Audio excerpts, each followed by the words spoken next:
When Mandy McCracken lost her lower arms and legs 3 years ago, she never thought that she would ride a bike again. But that is now possible thanks to the kindness of strangers. A 3-day event in Melbourne recently has helped people like Mandy and other people with disabilities. Kathy Jacobs has the story. At Mandy McCracken's home in the Victorian town of Kilmore, there are reminders of life before she got sick. Just a few weeks after stamping her hands in that concrete, Mandy fell ill with a bacterial infection and nearly died. 4 amputations later, this resilient family finds plenty to laugh about. So my party trick these days,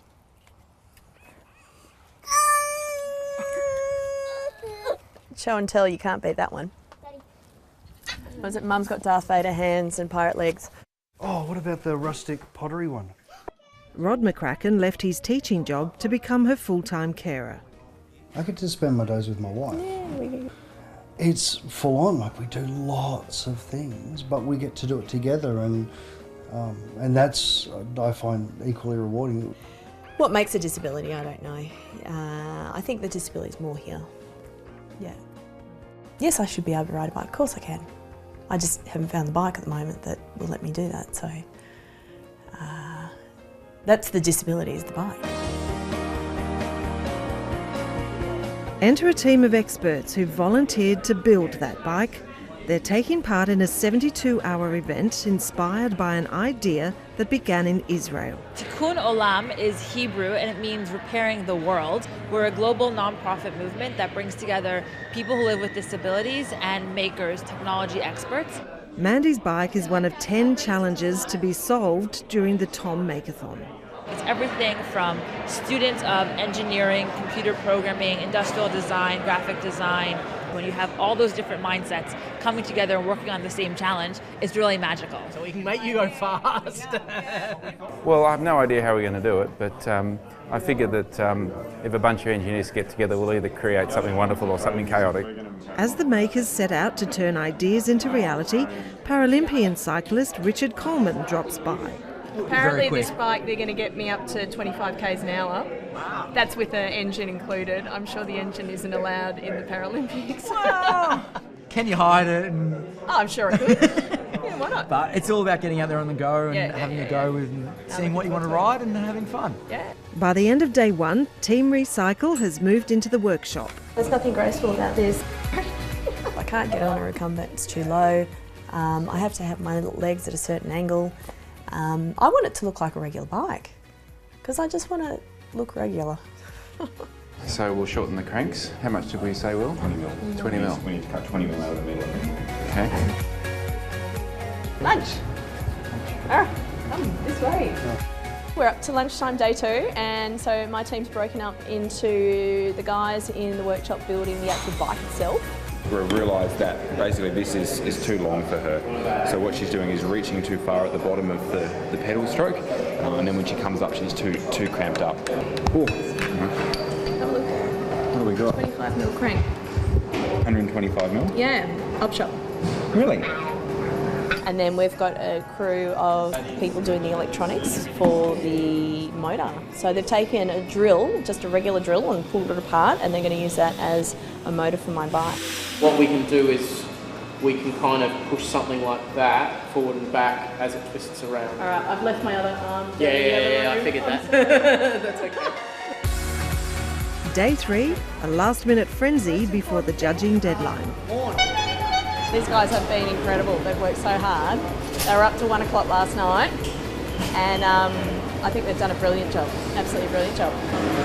It's Ferrari red, yes, and we did a lot of adjustments yesterday to get the seat in the right spot and the pedals in the right spot and the handlebars. All right, 1 more minute, team. One more nut. One more minute. Getting the angle right is the difference between me either riding or not riding at all. And so for the able-bodied community to see how, you know, little things can make such an incredible difference in the disabled world, I think that's probably the biggest value. After 72 intense hours and some last-minute touches, the teams are ready to show off their inventions.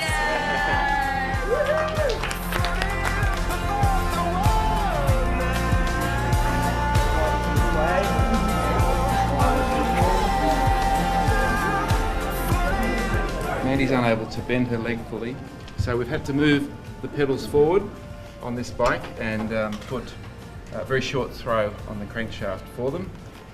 And in addition to that, because we've stretched the whole bike, we've had to make some rather nice knuckle dragger handlebars that Mandy's very impressed with actually. They're making sure that it's both useful and usable, and I think that's really, really important with what people are doing here. It's so exciting. Basically, it's just great stuff. People that had real problems that they wanted solved, and 72 hours later we can see actual solutions. Solutions like an ergonomic switch to turn on a computer, a support system for getting dressed, and portable, lightweight ramps for tackling steps in a wheelchair. It's going to allow me to go into so many other places that I haven't been able to go into before, which is just amazing. I can't rely on a support worker or a friend to put them down for me and then pick them back up. Yeah, so I can do this all independently, which is just fantastic. There's a powerful sense of achievement in the room. All of the devices that are made at Tom Makeathons, including at the one here in Melbourne, the development is continued for the next few months, and the final products are put online onto our marketplace platform and made available to anyone around the world. One more, 1, 2, 3. People want to do good, they want to give back, and if they can use their skills and have a little fun to do it, then that's even better. Safety first. Oh, it looks so pretty with this thing on. It's really important for me that Mandy's involved with the kids and the family and everything else, because it means that we're a unit.